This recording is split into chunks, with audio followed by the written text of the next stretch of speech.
Hello friends, स्वागत है आप सभी का आपके अपने YouTube channel your history guide पर। तो फ्रेंड्स, एसएससी एमटीएस के लिए जो हमारी औसत सीरीज चल रही है उसका आगे का ये वीडियो दोस्तों, अगर आप सभी एसएससी एमटीएस की औसत सीरीज नहीं ले रहे हैं तो आप सीरीज जरूर लीजिएगा, क्योंकि अगर आप सभी यह सीरीज ले लेते हैं तो जीके जीएस का एक भी क्वेश्चन दोस्तों इससे बाहर नहीं जाने वाला है। चलिए पढ़ना शुरू करते हैं।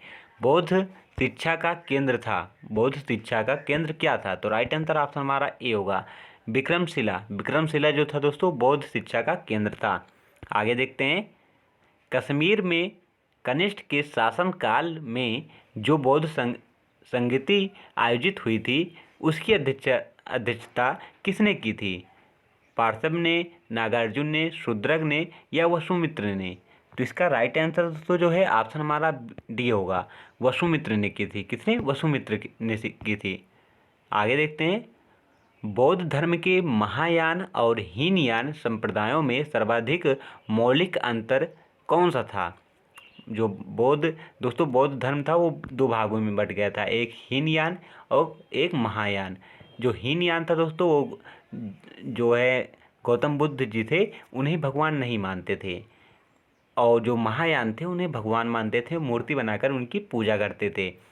और ये दो भागों में बटा था। ये आपसे इसमें पूछा जा रहा है सर्वाधिक मौलिक अंतर इस दोनों में क्या था, आपसे बताना है। तो इसका राइट आंसर दोस्तों जो है ऑप्शन हमारा सी होगा, देवताओं की पूजा। देवी देवताओं की पूजा दोस्तों जो है इनमें दोनों में जो है मौलिक अंतर था, क्योंकि हीनयान वाले देवी देवताओं की पूजा मूर्ति बनाकर नहीं करते थे, लेकिन महायान वाले दोस्तों पूजा करते थे। नेक्स्ट देखते हैं। यहाँ पर सम्मिलित करना है, महावीर के नाम दिए गए हैं और उनका अर्थ दिया गया है कि क्या होगा। पहला नाम देख सकते हैं यहाँ पर है दोस्तों केवलिन है, जिन है, महावीर है और दोस्तों निर्ग्रत है।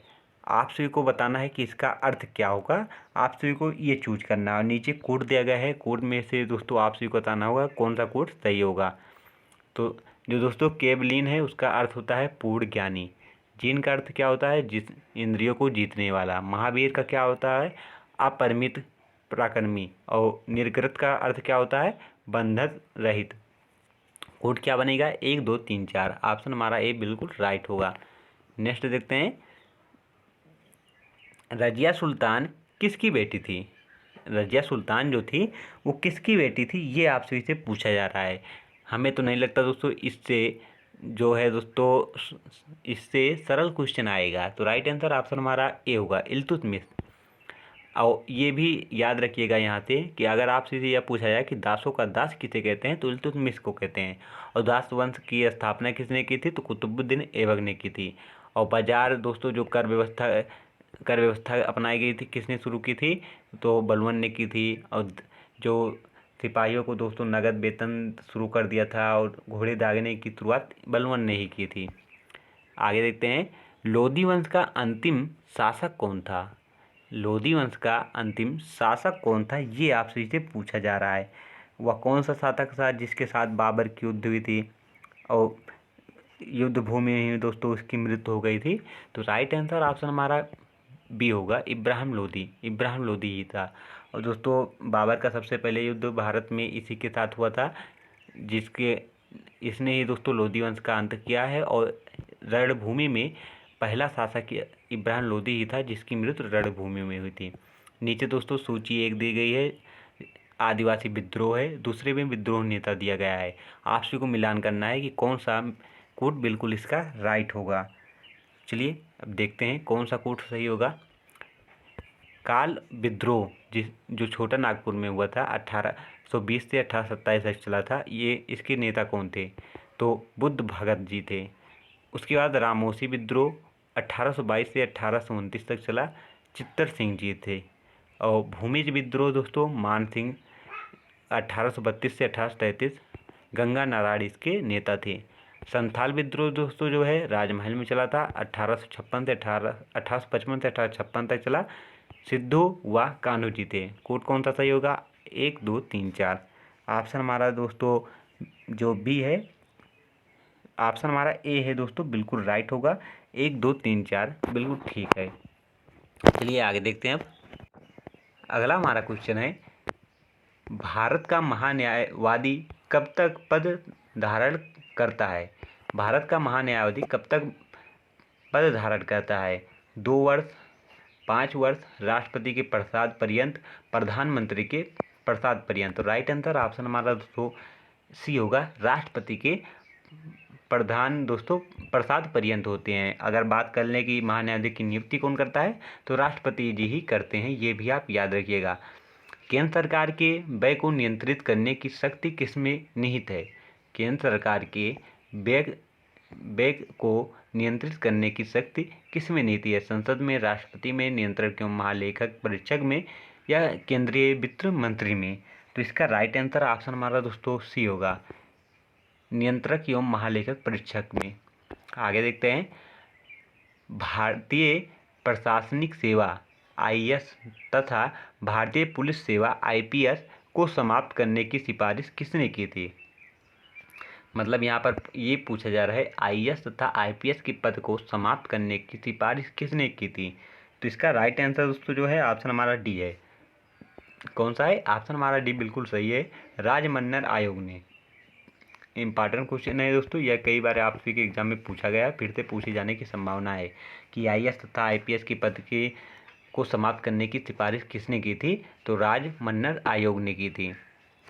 2 या 2 से अधिक राज्यों के लिए एक गठित संयुक्त राज्य लोक सेवा आयोग के अध्यक्ष तथा सदस्य की नियुक्ति कौन करता है?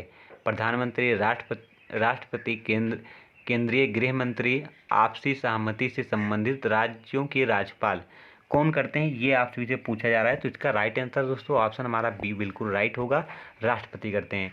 2 या 2 से अधिक राज्यों के लिए संगठित संयुक्त राज्य लोक सेवा आयोग दोस्तों जो है के अध्यक्ष तथा सदस्य की नियुक्ति कौन करते हैं? तो राष्ट्रपति जी करते हैं। भारतीय रुपये का अंतिम बार अवमूल्यन किस वर्ष किया गया? 1966 में, 1991 में, 1994 में, 1994। 2 बार दोस्तों ये टाइपिंग एरर है, 2 बार एक ही ऑप्शन नहीं होगा। तो इसका राइट आंसर दोस्तों जो है ऑप्शन हमारा बी बिल्कुल राइट है, 1991। 1991 में दोस्तों भारतीय रुपये का अंतिम बार अवमूल्यन हुआ था। इकोनॉमिक्स का क्वेश्चन है, डंकल प्रस्ताव क्या था? जो डंकल प्रस्ताव आया था आखिर वो क्या था, ये आपसे इसे पूछा जा रहा है। तो इसका राइट आंसर दोस्तों ऑप्शन हमारा ए बिल्कुल राइट होगा, उरुग्वे चक्र समझौते से संबंधित था। जो डंकल प्रस्ताव आया क्या था? तो जो उरुग्वे में समझौता हुआ था उससे यह दोस्तों संबंधित है। कौन सा मेघ वायुमंडल में सर्वाधिक ऊंचाई पर निर्मित होता है? दोस्तों मैं यहाँ पर क्वेश्चन इसलिए एक्सप्लेन नहीं कर रहा हूँ ताकि वीडियो ज़्यादा लॉन्ग ना बने। अब आप सभी दोस्तों, आप सभी का पेपर बिल्कुल पास आ गया है, तो आप सभी ने तो अच्छे से पढ़ाई कर ली गई दोस्तों। यहाँ पर प्रैक्टिस सेट इसलिए कराया जा रहा है ताकि आप सभी का रिवीजन अच्छी तरह हो जाए, और जो क्वेश्चन आप सभी नहीं पढ़े हैं वो यहाँ से दोस्तों आप सभी को क्वेश्चन मिल जाएँ। इसलिए आप सभी वीडियो को शुरू से लेकर लास्ट तक जरूर देखिएगा। कौन सा मेघ वायुमंडल में सर्वाधिक ऊंचाई पर निर्मित होता है?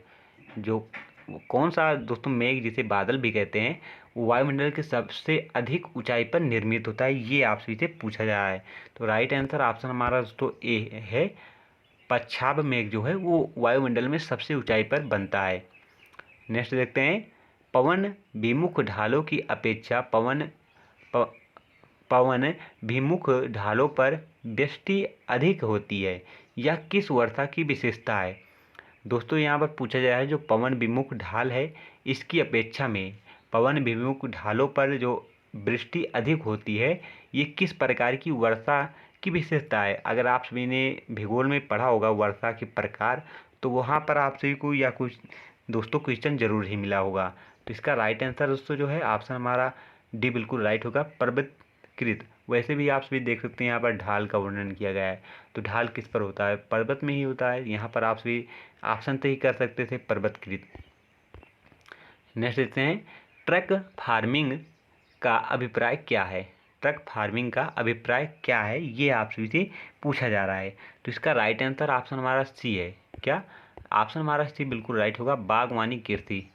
नेक्स्ट, सेरीकल्चर का संबंध किससे है?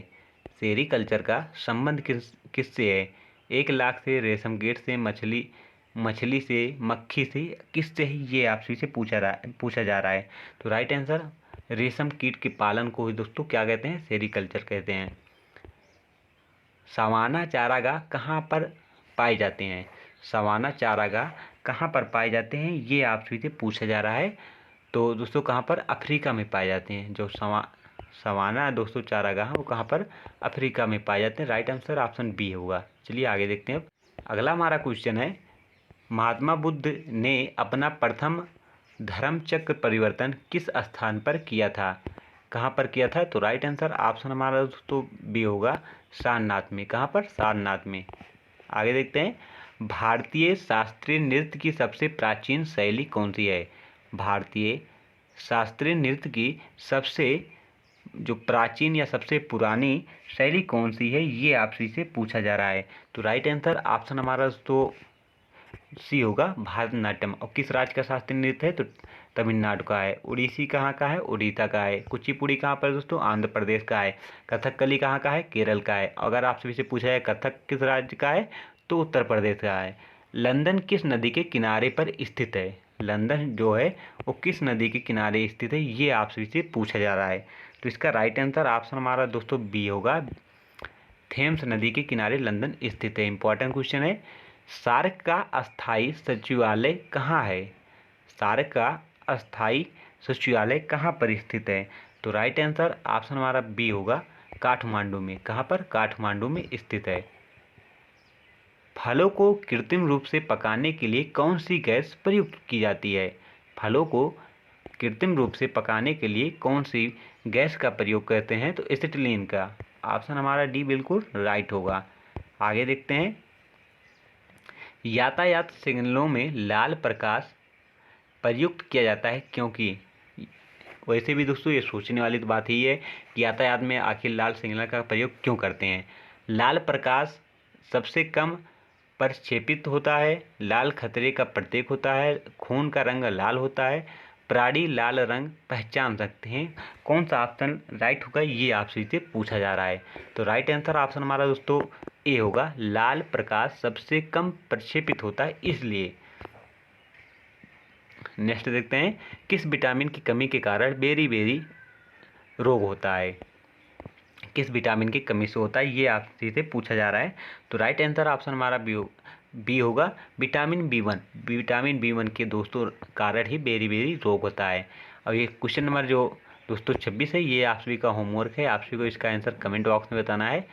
जब किसी झील की तली से उठकर वायु का बुलबुला ऊपरी सतह पर आएगा तो उसका आकार कैसा होगा, मतलब बढ़ जाएगा, घट जाएगा, यथा बना रहेगा, चपटा होकर तसरीनुमा हो जाएगा, क्या होगा, हो जाएगा।